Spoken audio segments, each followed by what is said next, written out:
Maribor se je začel gospodarsko in družbeno povezovati in razvijati. V lanskem letu smo beležili rekordno zaposlovanje v mariborskih podjetjih.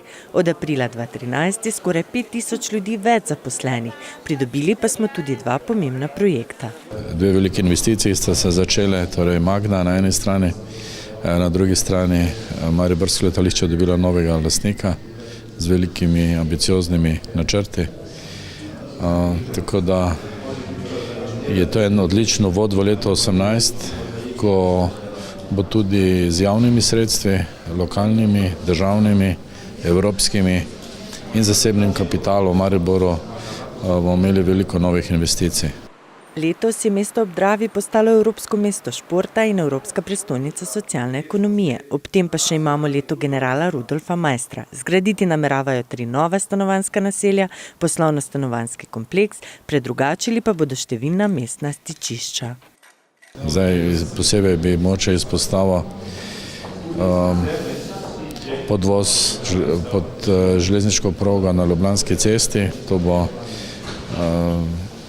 dvoletna gradbena investicija, ki bo, upam, da tudi fizično povezala desni pa levi breg mesta. Potem začetek gradnje Limbuške obvoznice, nadaljevanje priprav za gradnjo južne obvoznice, rešitev prostorske stiske Mariborske knjižnice, začetek obnove pristana Lenta.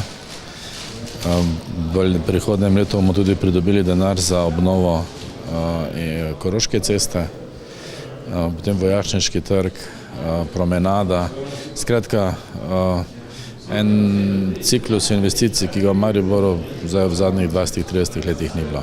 Na včerajšnjem polnovoletnem srečanju mestne občine Maribor smo preverili, kako se leta 2018 veselijo znani Mariborčani. Zanimalo nas je, kako označujejo lanske dosežke in kaj napovedujejo za naprej.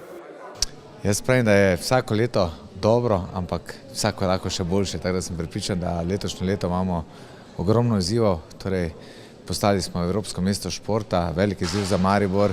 In jaz sem prepričan, da bomo na tem področju ogromno naredili in da bo leto 2018 še uspešnejše, kot bilo do zdaj. Na področju gospodarstva je bil seveda viden napredek, gospodarska rast in makroekonomske številke so se nam nekako poklopile, torej lahko rečemo z tega vidika, da je uspešno. Seveda pa na teh lovorikah začasnih ne smemo se zadovoljiti, ne smemo na njih se nekako opustiti, potrebno iti dalje in jaz verjamem, da bo naslednjo leto še boljše, kot je bilo to, in jaz osebno lahko iskreno povem, da sem maksimalno prizadeval, da tudi sam po svojih najboljših močeh za to prispevam. Torej, kako je bilo uspešno 2017, bomo šele videli, pred nami so zaključni računi, ampak po tem, kar se je dogajalo, mislim, da je bilo dobro. In po drugi strani se seveda ne želimo ozirati preveč nazaj, vedno je treba gledati naprej. Torej, srčno upam, da bo leto 2018 za nas, za stvari, ki jih počnemo in za mesto seveda boljše, kot je bilo 2018 in seveda 2019 boljše kot 2018. To je odvisno od posameznih gospodarskih subjektov, vendar mislim, da je bilo uspešno. Vsi kazalci gospodarski kažejo tak, ne. Kaj bo pa naprej, pa je zopet, mislim, da bo še eno pozitivno leto, uspešno. Jaz rečem, vsi načrti, pa vse želje, pa vse, kar se govori, kaj bi se naredilo, jaz v to verjamem. In sem strašno jezen, kadar je toliko tistih, ki so proti in ki v nič ne verjamejo. Če ne bomo verjeli, pač res ne bo nikoli nič. In sem kar za to, da se dogaja to, kar se.